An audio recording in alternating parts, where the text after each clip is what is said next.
Sveikinuosi su jumis iš Vilniaus universiteto verslo mokyklos tinklalaidės Alter Eagle. Aš esu Sandra Gabrielė Vileita ir šiandien svečiuose turiu žmogų, kurio profesija sukasi aplinkui turizmą ir viešbučių verslą. Kviečiu susipažinti su pacų pardavimų vadovu Donatu Mekioniu. Sveiki, Donatai. Sveiki, Sandra. Labai džiaugiuosi, kad šiandien esate mūsų studijoje. Aš žinokit taip pat labai laimingas esu būdamas čia. Šiandieną gilinsimės į jūsų profesinę kelionę ir pradėsime nuo pačios vaikystės gelmių. Tai gal iš karto tą progą ir paklausiu, koks vaikas būdavot vaikystėje? Iš tikrųjų esu ankstukas, tai nuo pat mažens esu kovotojas. Buvau tikrai aktyvus vaikas, turbūt kaip ir kiekvienas vaikas žingeidus nuo pat mažens. Iš tikrųjų vaikystė, tai turbūt, žinot, prisiminimai ir yra geriausi iš vaikystės, nes vaikystėje yra daug pirmų kartų. Augau, kaip sakoma, pedagogų šeimoje, tai tėvai auklėjo nuo pat pirmųjų dienų. O ką šiaip mėgot veikti vaikystėje, kokie buvo tokie pagrindiniai užsiėmimai? Tais laikais iš tikrųjų, kaip ir turbūt dauguma ir vaikų dabar, tai pagrindinis žaidimas kieme tai būdavo krepšinis. Krepšinis nuo pat mažų dienų. Kaip ir minėjau, tėvai pedagogai, mano tėvelis yra sporto meistras. Buvo mano ir krepšinio treneris, tai vaikystė tikrai aktyvi. Kadangi gyvenom name, tai lauke praleisdavau labai daug laiko. Tai žodžiu, buvo tas toksai vaikas sportininkas, gal net didžiąją dalį, mane ir krepšinis buvo tas tokia pagrindinis toks užsiėmimas. Galima sakyti taip. O kuo šiaip svajojot būti užaugus, ne? Nes mes visi turim kažkokių minčių ir svajonių ir žiūrim gal ir tuos pačius tėvus. Tai kokia ta jūsų svajonė buvo? Vaikystėje tai norėjau būti sportininku. Prašau. Turbūt dažniausiai mamos nori vieno, tėčiai nori kito. Tai mama norėjo, kad būčiau šokėjas. Tai buvau užrašytas į, kaip sakoma, šokių būrelį. Ar tai buvo pramoginiai gal šokiai? Buvo pramoginiai šokiai. Tėvelio pėdome jau, tai lankiau krepšinį. Tai net labai geras prisiminimas yra iš vaikystės. Lankydamas abudu būrelius, nes abudu tėvai vienas kitam, kaip sakoma, nenusileidžia. Čia vienas sako, kad bus šokėjas, kitas, kad bus sportininkas. Tai toks vienas iš prisiminimų vyksta krepšinio varžybos ir anksčiau būdavo 4 kėliniai po 10 minučių. Tai 2 kėlinius sužaidi, eini persirengti šokių rūbais, pašoki, tada vėl eini persirengi ir toliau 3-4 kėlinį žaidi. Atrodo dabar galbūt juokingai, bet tuo metu, kaip sakoma, energijos yra per kraštus, tai viskas įmanoma. Taip. O jeigu jau tada keliautume mane šiek tiek toliau ir kaip ir pats minėjote, ne, kad kažkuriam etape vis tiek supranti, kad tos svajonės gal lieka svajonėmis, bet ir tačiau, tai kada supratot gal tą tokį ryškesnį kelią, kuo iš tikrųjų norėtumėt būti, ne, jau kur atrodė, kad realu būti ten, nežinau, vienokios ar kitokios profesijos atstovų? Iš tikrųjų, tai nuo paauglystės patiko kelionės, tuo metu visai kiti laikai buvo, tai ne kaip dabar jaunimo galimybės. Tuo metu išvažiavimas į užsienį atrodė tikrai kaip tas kosmonauto skrydis. Tai iš tikrųjų nuo pat mažens patiko keliauti ir mačiau tame labai daug, kaip sakoma, gerų, kaip sakoma, savybių, kas labai traukė. Tai patiko geografija ir kaip sakoma, pasukau tuo keliu, jau 11 klasėje mačiau savyje, kad šita turbūt kryptis bus, ne tai kad geografija, bet viskas, kas susiję su turizmu. Tai jau 11 klasėje žinojau, kad plius minus, kur aš studijuosiu ir pradėjau domėtis, ir kaip sakoma, pasuko kelias ten, kur ir svajojau. Studijavau geografiją ir geografiją pasirinkau todėl, kad šalia geografijos galima buvo studijuoti nuo 3 kurso turizmo vadybą vakariniam.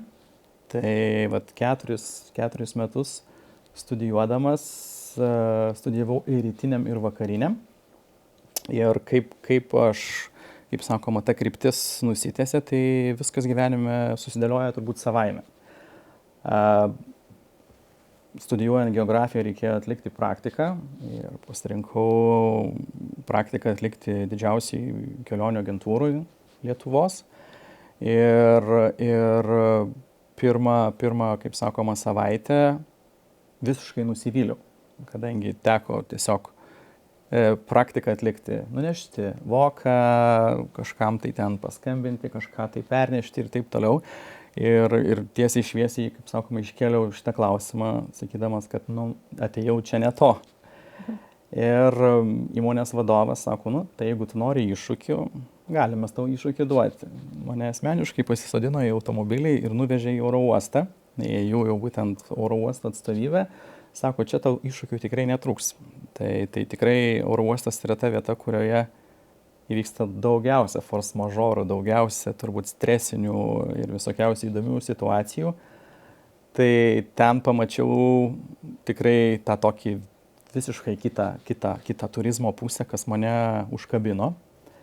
Ir po praktikos man pasiūlė pasilikti.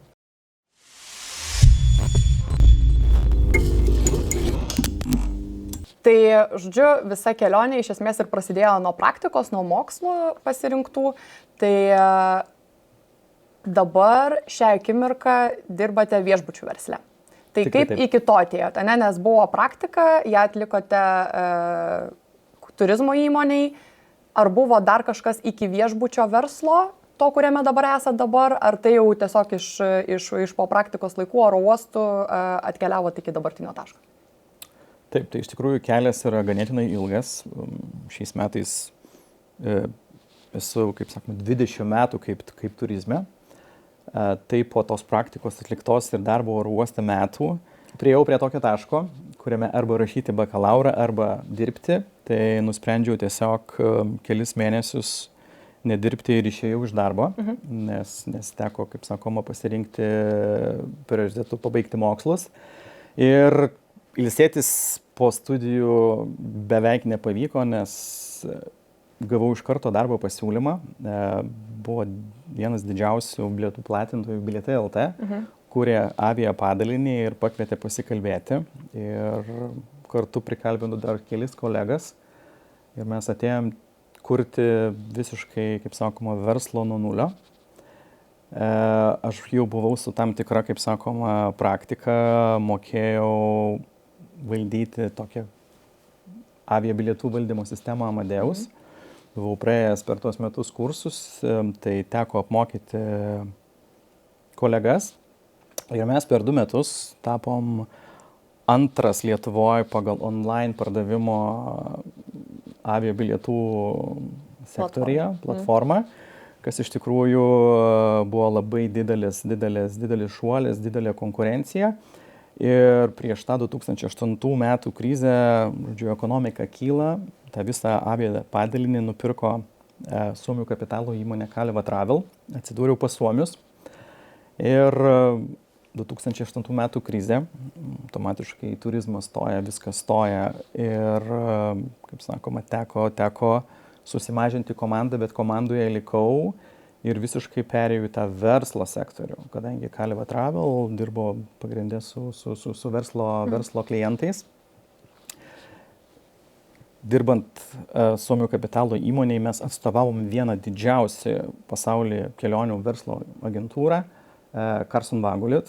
Carlson Wagonlit, tai Carlsonų šeima valdo restoranų tinklą TGI Friday, kelionių agentūras CWT. Ir visą Residor tinklą, tai yra Radissonai ir Parkinai, tai yra labai didelė korporacija, vien kelionių verslo agentūrai dirbo virš 20 000 darbuotojų. Tai ten praleidau 10 metų. Per tuos 10 metų turbūt pasiėmiau maksimaliai viską iš tos kompanijos, ką galėjau, būdamas žingeidus, tai nuo paprasto vadybininko patapau pardavimų vadovų. Vėlgi galimybės tokioj korporacijai dirbant yra didžiulės, nes tu turi didžiausius valdymo verslo įrankius. Tu technologinė prasme linki konkurentus turbūt nepabijokim, pavadinkim visą galvą. Ir po 10 metų toje korporacijoje man buvo tokia dilema, kur toliau pasukti. Iš tikrųjų, tų pasiūlymų turėjau net kelis ir net ir pakeisti būtent tą visiškai sferą, bet iš tikrųjų buvo labai gaila tų įgytų žinių ir įgytos, kaip sakoma, tos praktikos, nes, kaip ir minėjau, gavau iš tos kompanijos labai daug ir kadangi turiu tą tokią AJATOS diplomą, tai AJATOS diplomas yra 5 metų mokslo, tai yra sieja aviaciją, sieja viešbučius, sieja kruizinius laivus. Žodžiu, įsilaikęs esu tą egzaminą ir galvojau, kur nukreipti savo tą turizmo žinias, tai arba eiti į aviakompaniją, arba į viešbučius. Bet, kaip sakoma, gyvenime reikia tik tai pagalvoti ir pasiūlymas pats ateina. Gavau pasiūlymą iš viešbučio Pacai. Bet ar tas pasiūlymas pats atkeliavo, ar jūs visgi ieškojotės? Žinokite, pats atkeliavo, kaip ir minėjau, pagalvojai ir tau gyvenime kažkas tai turbūt atsitinka. Tai mes nuo pat pradžių pasikalbėjome ir mums viskas patiko, bet netiko finansiniai lūkesčiai. Bet iš tikrųjų tokia užgavo man tokias ambicijas, kad vis tiek man atrodo toks 6 pojūtis, kad aš tenai dirbsiu. Ir žinokit, po mėnesio man skambino vadovas ir sako, visgi Donatai, mes imam tave. Tai viešbučių supratimas ir žinios atrodė, kad aš žinau labai daug ir praktika parodė, kad tai yra visiškai kas kita. Tai į viešbutį Pacai atėjau dirbti beveik metai iki atidarymo, tai taip įvardinčiau viena didžiausia gyvenimo patirčių, nes ateiti vieną, dirbti į geriausią viešbutį dabar ir ateiti, kai viskas kūrėsi nuo nulio. Iš tikrųjų, buvau pripratęs prie to, kad, žinot, kiekvieną dieną ateini ir tu turi ilgą uodegą darbų ir kai tu ateini visiškai naują tokį kryptį turizmo ir visiškai naują besikūrintį viešbutį. Pirmas dienas iškėliau savo klausimą, o kągi aš čia darau iš tikrųjų, nes tavo telefonas tyli, tavo ta 1-2 diena, iš tikrųjų elektroninių laiškų nėra, bet po savaitės, po 2 viskas, kai pradeda įsisukti, jau po mėnesio galvoju, kad tu dirbi 5 metų čia.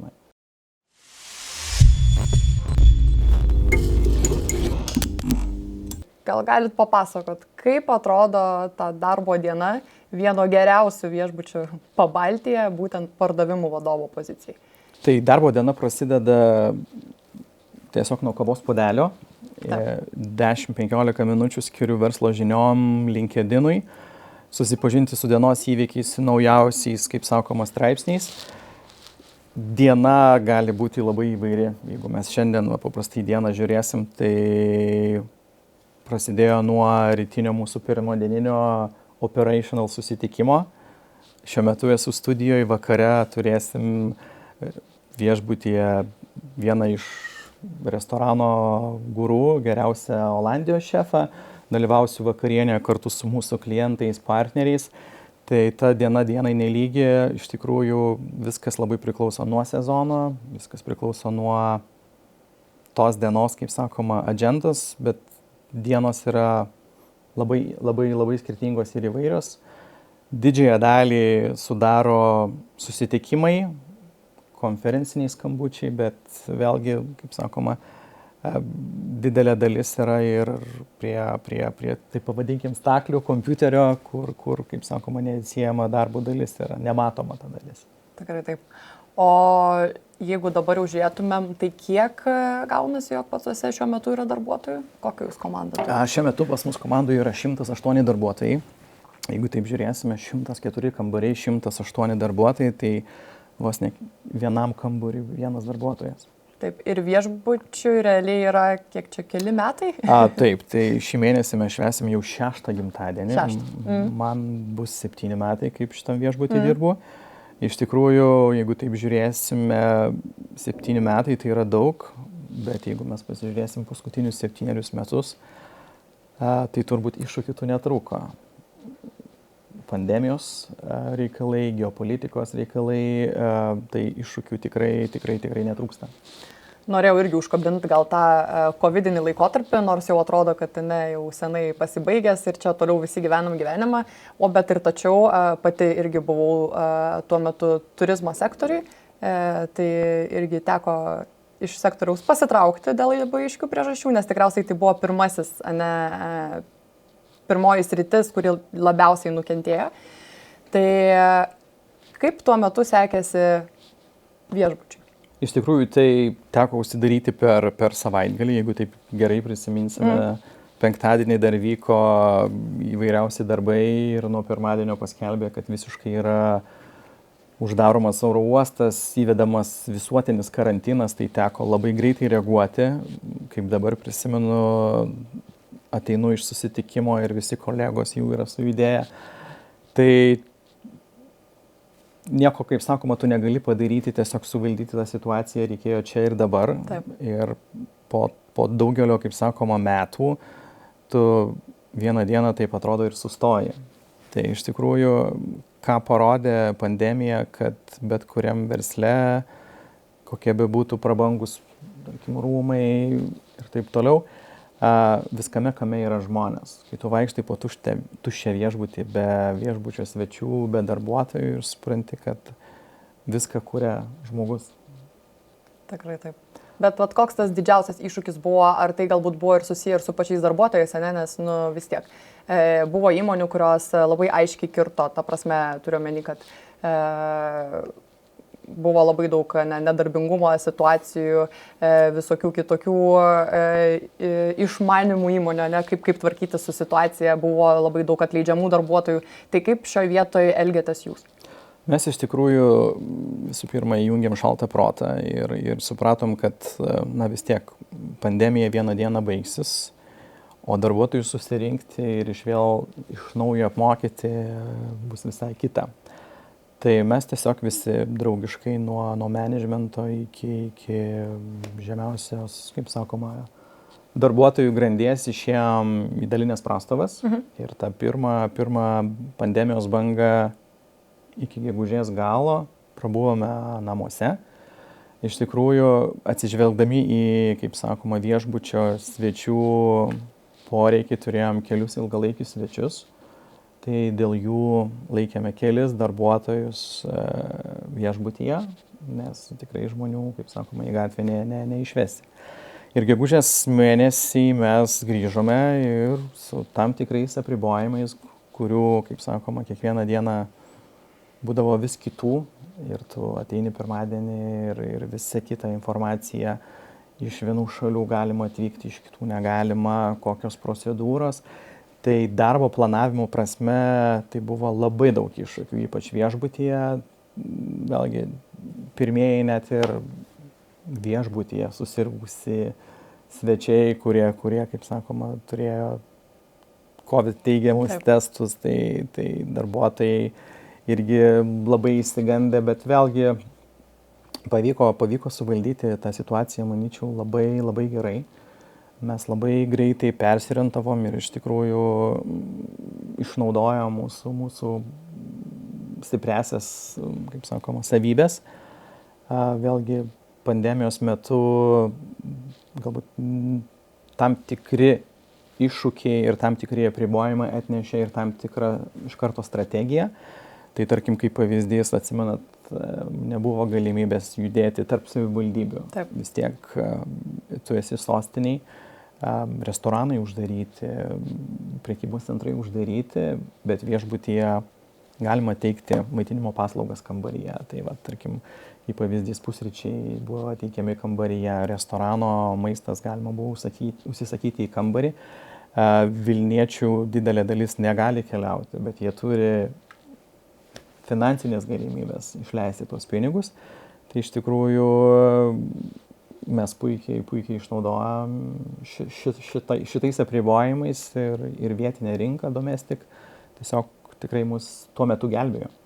Tai iš esmės, sakykime, kad komandos susitelkimas ir sąmoningumas tai akimirkai padėjo tos komandos ir neprarasti, ir galiausiai grįžti į darbus, ane, susidėliojus tam tikrą strategiją ir puikiausiai toliau vykdyti veiklą. Iš tikrųjų taip, vėlgi patirčių prasme, kaip ir minėjau, tai buvo idealiausias laikotarpis, jeigu taip mes žiūrėsim, turbūt porą metų tos pandemijos, su kuria mes gyvenome, patirčių prasme tai turbūt gerus 5 metus turbūt atstotų. Jeigu taip žiūrėsim, ta pandemija nesibaigė, buvo ir antra banga, ir trečia banga, ir tas popandeminis grįžimas iš tikrųjų ką parodė, kad viskas yra įmanoma. Vėlgi tu negali naudoti ilgalaikės strategijos, nes tu nežinai, kas bus už savaitės ar po mėnesio, bet tie trumpi žingsniai link to bendro, kaip sakoma, tikslo pasiteisino. Kokių iš kurių šalių svečių daugiausiai sulaukėt, būtent jūsų viešbutį? Taip, tai didžiausia rinka yra Amerikos. Vėlgi čia turbūt susidėlioja net keli dalykai. Tai visų pirma, mūsų lojalumo programa yra Bonvoy, tai yra Marriott'o programa. Amerikos rinkoje yra viena iš populiariausių ir iš tikrųjų Amerikos piliečiai, Amerikos žmonės yra lojalūs lojalumo programom, tai būtent renkasi viešbučius, kurie turi tam tikras, kaip sakoma, lojalumo privilegijas. Antroji, trečioji vietoj yra mūsų išlikusi vietinė rinka, tai yra lietuviai. Vis dar mes esam labai paklausus, labai įdomus ir vietiniai rinkoje mes jau tokį per tuos beveik 6 metus esam toks kaip luxury flagmanas, taip pavadinkime. Tikrai taip sutinku, nes būtent taip ir atrodo. Ačiū. Taip.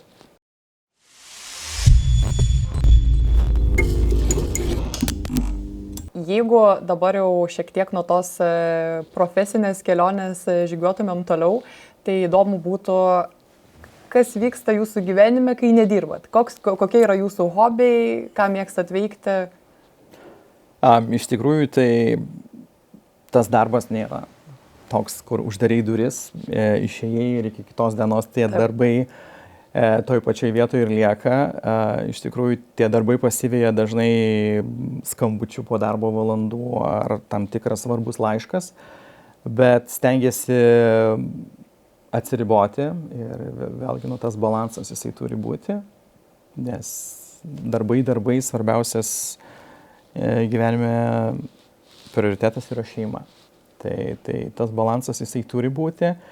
Tai šeimoje esu visiškai turbūt kitoks žmogus. Turiu vaikus, turiu šeimą. Vėlgi, tai yra laisvalaikis, stengiamės leisti jį aktyviai. Geriausias, kaip sakoma, atsiribojimas nuo visų darbų yra aktyvus gyvenimas. O jūs ar savo vaikams turit to lūkesčio kokio nors, kad būtų sportininkai, šokėjai ar dar kas nors? Žinot, kiekvienas turbūt tėvas turi tam tikrus lūkesčius. Taip. Visi mes bandom turbūt perteikti iš savo patirčių, ką turėjome geriausia ir galbūt ko neturėjome duoti vaikams. Taip. Bet kartu, žinot, gyvenime yra toks dalykas, kad tu negali tu gali vaikui nukreipti, tu jam gali rodyti pavyzdį, kaip gyvenime reikia elgtis tam tikrose situacijose, bet turbūt geriausia, kad vaikas pats rastų savo kryptį. Bet tikriausiai irgi, kad ir kaip atrodo, skamba labai protingai ir teisingai, bet realiai tam, kad gal ir tas vaikas atrastų kryptį, tai reikia bandyti kryptį, jeigu ten jinai krepšinį nepatiko, gal bandom kažką kitą, bet jo svarbu išgirsti vaiką, kas patinka ir nepatinka, bet vis tiek galiausiai tėvai yra ta kelrodė mūsų žvaigždė. Tikrai taip, mes leidžiam vaikam realizuoti save. Pavyzdžiui, mano 5-metis sūnus, jeigu jūs paklausit, kokius jis būrelius lanko, jisai sakys visus. Visi tai yra 7 būrelius, bet jau mes matom, kad jau jam vienas pradėjo būrelis nepatikti.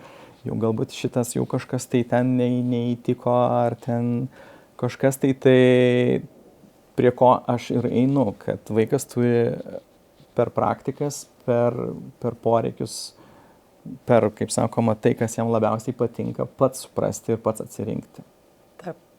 Čia irgi iš savo asmeninės irgi ir patirties tikriausiai kaip Tikrai ir gyvenimą taip, keliaujama, tikrai ne? Tai kaip ir pačio profesinė ta visa kelionė nebuvo, prasidėjo ne nuo praktikos. Iš esmės pradėkime nuo to, kad viskas prasidėjo ir nuo vaikystės, ne? Nes buvo kažkokie mėgiami būreliai, ten gal krepšinis, gal šokiai, nelabai, bet buvo. Ne, toliau teko pasirinkti, bet kelionės. Tuo metu atrodė, kad sunkus pasirinkimas, bet kartu, kai tu žiūri ir prisimeni, tai turbūt tos visos gyvenimo pamokos, tu turi jas praeiti pats. Tikrai taip. Tai kokia pačiam gal ta didžiausia pamoka, gal ir iš karjeros, kurią išsinešėt, gal tai kažkaip atsižvelgia ir šeimoje, nežinau, bet kas pačiam buvo toks gal didžiausias iššūkis karjeroje? Vėlgi, žmogus turi mokytis visą gyvenimą, tai tam tikrų dalykų išmokstama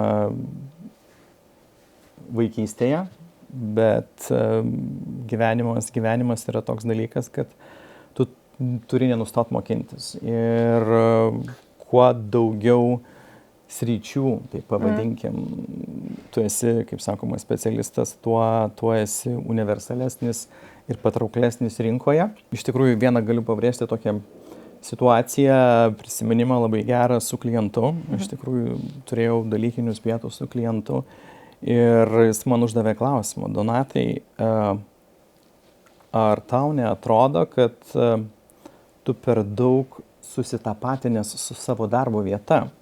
Ir aš tiesiog išsikėliau tokį savo irgi klausimą, ką tiksliai jūs turite omenyje. Ir mūsų pokalbis pakrypo visiškai tą tokią kitą linkmę, į tokį asmenybės pažinimą. Ir vienintelis, kaip sakoma, tas žinutė, kurią jis man norėjo perteikti, buvo ta, kad gyvenimas tai nėra tik tai darbas. Ir vieną dieną galbūt tu gali būti nebereikalingas. Ir kai tu susitapatini gyveni būtent įsikibęs į būtent atrodytų, kad tu be tavęs neatliks vieno darbo, kito darbo, bet iš tikrųjų tu turi išmokti atsiriboti, išmokti nedaryti visko, nes tu visko nepadarysi, o daryti tai, ką moki geriausia ir būti naudingas. Labai gera žinutė ir pamoka. Tai ne kartais gal žmonėm reikia ir mokytis, ypač kai žmonės yra ir perfekcionistai, ir nori tam tikroje srityje tobulėti. Tai jeigu atranda tą savo vietą, tai tikriausiai tame labai daug ir sukasi, ir daro, ir nori atiduoti visą save. Tai be ko irgi nebūna rezultato, bet tikrai tą ribą reikia atrasti. Tikrai taip. Donatai, mūsų toksai kertinis ir pagrindinis, sakykime, laidos klausimas, kurį aš visą laiką užduodu mūsų pašnekovams laidos gale, yra būtent apie tą alter ego.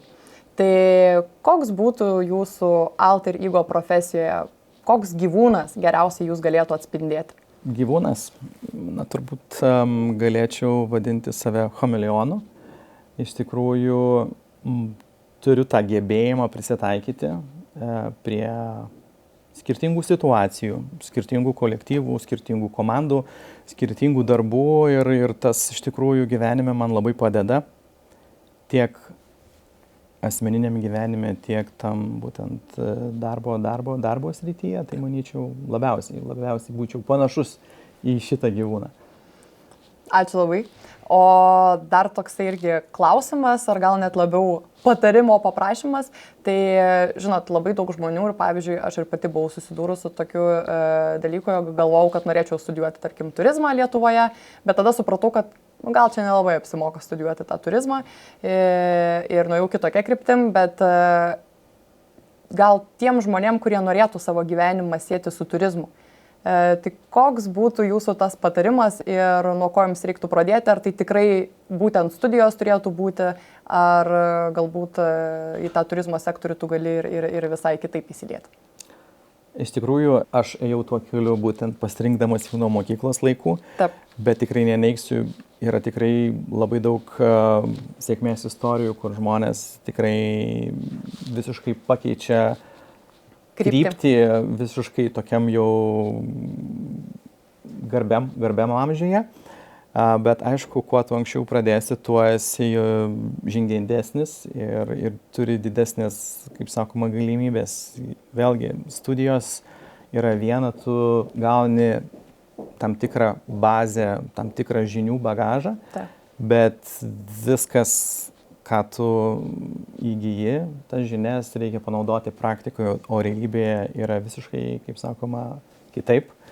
Tai iš tikrųjų viena yra žinios, kita yra praktika ir tik tai per praktiką, tik tai per bandymą, tik tai per žingeidumą tu pasieksi.